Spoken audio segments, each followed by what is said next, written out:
Bienvenue à tous dans cette toute nouvelle vidéo. Aujourd'hui, on va voir comment financer une Tesla Y en 2025 et toutes les options qui s'offrent à toi.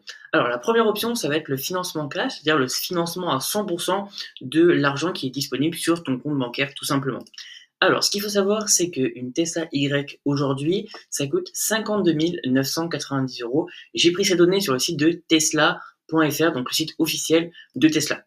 Alors, ce qui est intéressant, c'est que tu vas avoir zéro frais financier, donc tu n'as pas besoin d'emprunter de l'argent à la banque si, bah, effectivement, tu as l'argent disponible tout de suite sur ton compte en banque.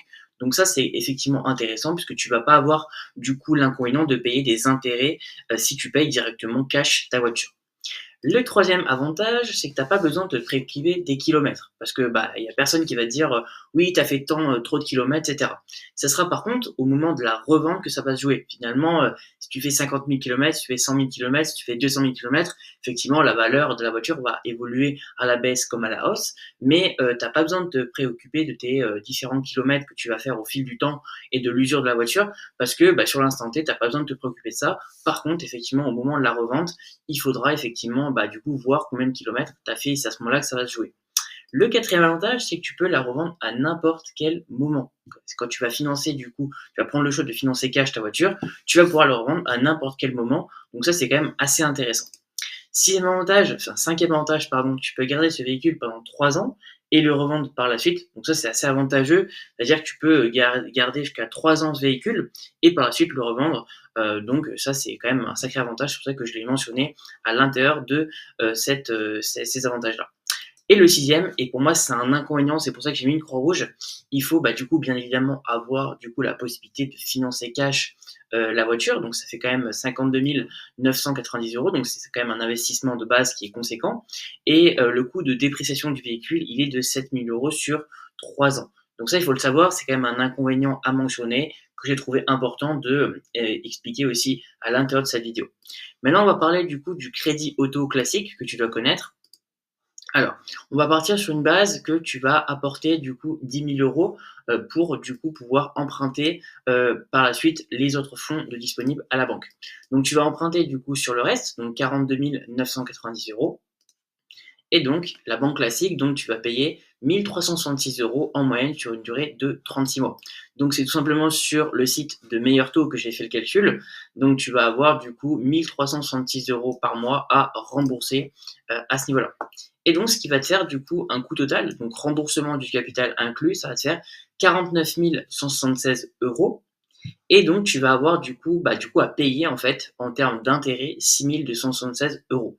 Donc, si du coup on récapitule, le coût total, donc 10 000 euros, plus les 49 176 euros qui sont le coût total, plus les 6 276 euros qui sont du coup les intérêts, ça va te faire 65 452 euros en coût total. Donc voilà, c'était pour te rendre compte un petit peu de tout le coût total de du coup l'apport plus le coût total plus l'intérêt qui est à payer également.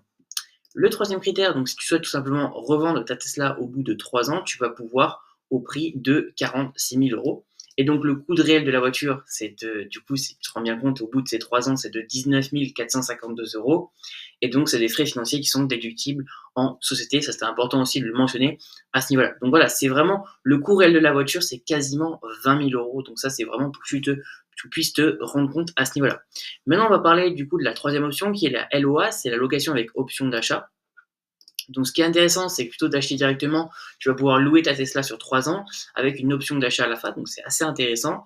Tu as des mensualités qui sont plus faibles que si tu pars du coup tout simplement sur un crédit auto classique. Donc, je trouve que la LOA, c'est assez intéressant à ce niveau-là.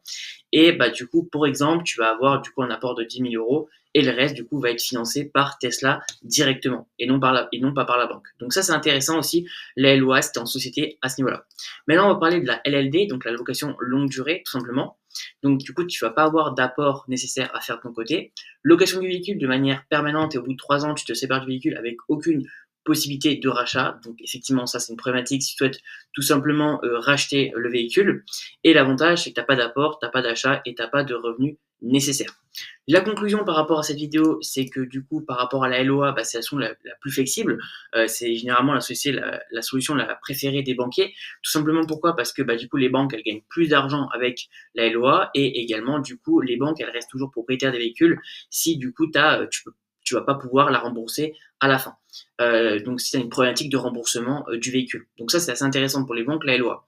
Et effectivement, du coup, le crédit auto classique pourrait être l'option la plus économique à long terme pour toi si tu souhaites tout simplement avoir la possibilité d'acheter une Tesla Y. Donc honnêtement, effectivement, tu as les deux possibilités. Pour moi, effectivement, la plus sélective, c'est la LOA, mais le crédit auto classique, sur le long terme, est plus économique que la LOA. Voilà, c'est déjà la fin de cette vidéo. En tout cas, n'hésite pas à t'abonner, à liker et puis à commenter cette vidéo si elle t'a plu, ou en tout cas si tu as des choses que tu veux préciser par rapport à tout ce que je viens de t'expliquer. Et en tout cas, voilà, je te souhaite une très belle fin de journée à toi et je te dis à très bientôt pour une nouvelle vidéo.